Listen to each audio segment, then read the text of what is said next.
مخصوص سٹاپ لگایا گیا ہے تاکہ ان کو اذیت دے، اور یہ اذیت وہ اس لیے دے رہی ہے بشرا بی بی کو تاکہ وہ عمران خان کو توڑ سکے۔ شکریہ جناب اسپیکر صاحب۔ جناب اسپیکر صاحب، پہلے تو میں مولانا صاحب کا شکریہ ادا کروں گا کہ آج انہوں نے ہماری دل کی باتیں کہی اور آج انہوں نے صحیح نمائندگی کی ایک منتخب پارلیمنٹ کی اور اس کے اراکین کی،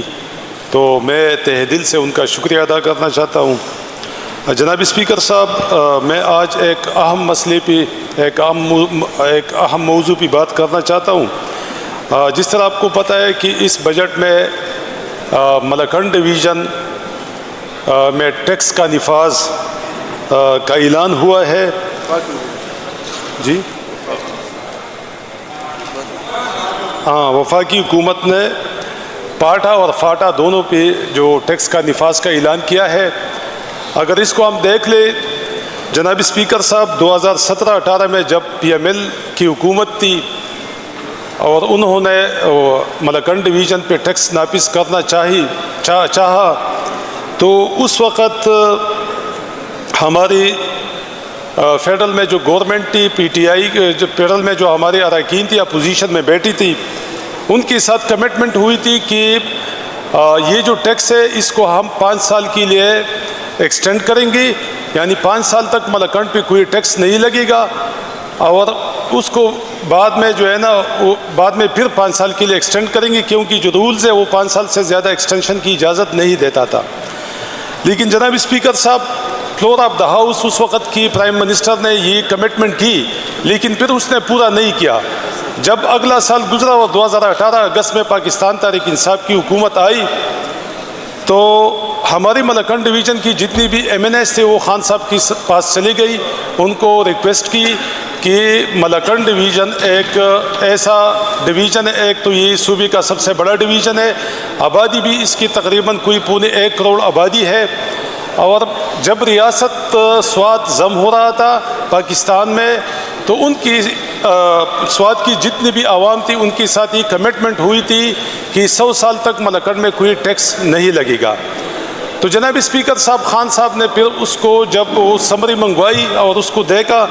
کہ 5 سال انہوں نے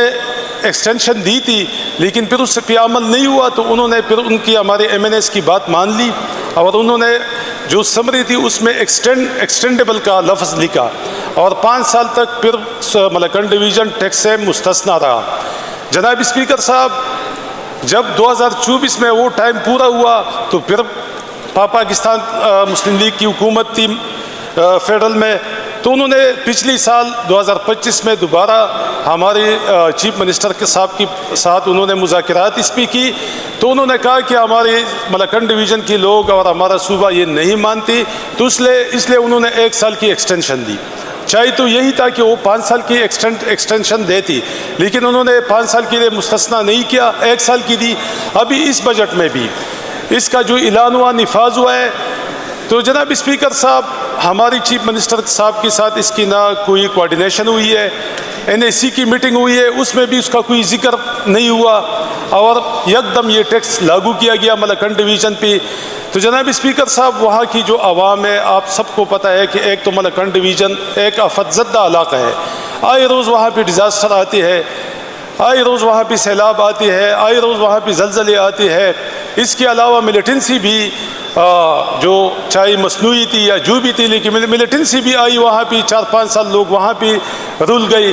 تو جناب اسپیکر صاحب، ایک آفت زدہ علاقے کو لوگ ریلیف دیتے ہیں، نہیں کہ اس پہ ٹیکس کا نفاذ کرتے ہیں، اور وہاں پہ جو جابرانہ طور پہ وہ ٹیکس کا نفاذ وہ کرنا چاہ رہی ہے۔ تو میں floor of the house, C M صاحب بھی انشاءاللہ اس کو کنڈیم کریں گے، اور ہماری جتنی بھی ملاکنڈ ڈویژن کی ایم پی ایز یہاں پہ بیٹھے ہیں اور ہمارے جتنی بھی یہاں پہ کولیگ ہے، تو سب اس پہ ہم سب انشاءاللہ اس پہ ایک قرارداد بھی لے کے آتے ہیں، اور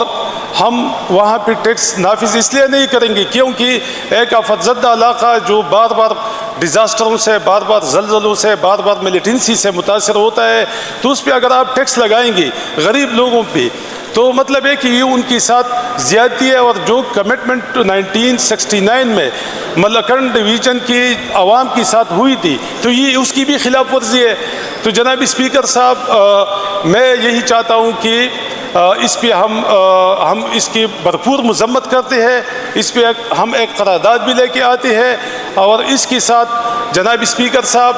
جو ہماری وہاں بھی تنظیمیں ایکٹیو ہو گئی ہے،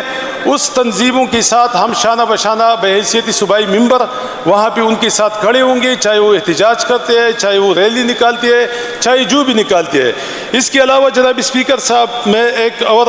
جو بہت امپورٹنٹ بات ہے،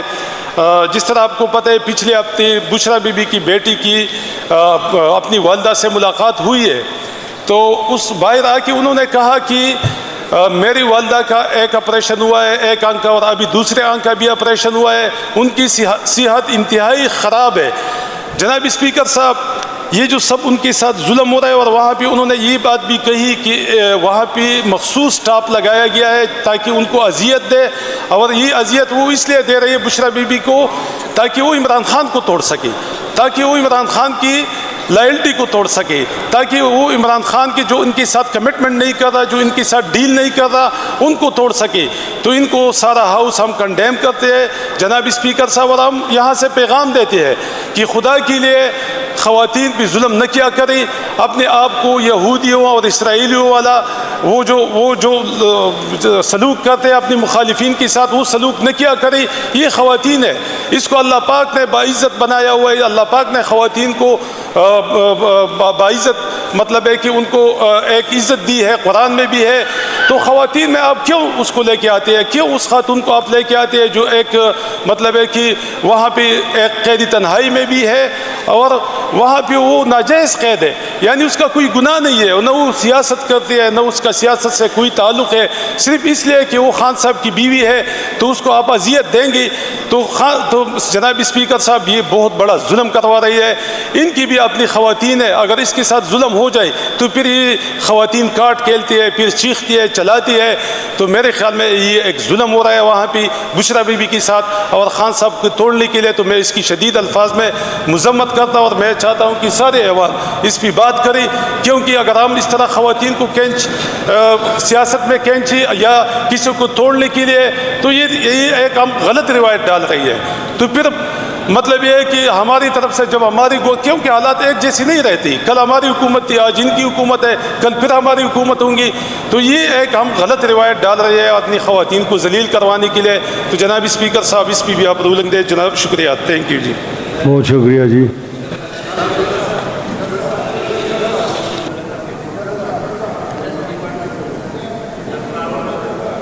یہ ٹھہریں، یہ مالا کنڈ کے ایشو پہ یہ کہتے ہیں بات کر لیں، آپ کر رہے ہیں نا، پھر آپ بات کریں گے نا۔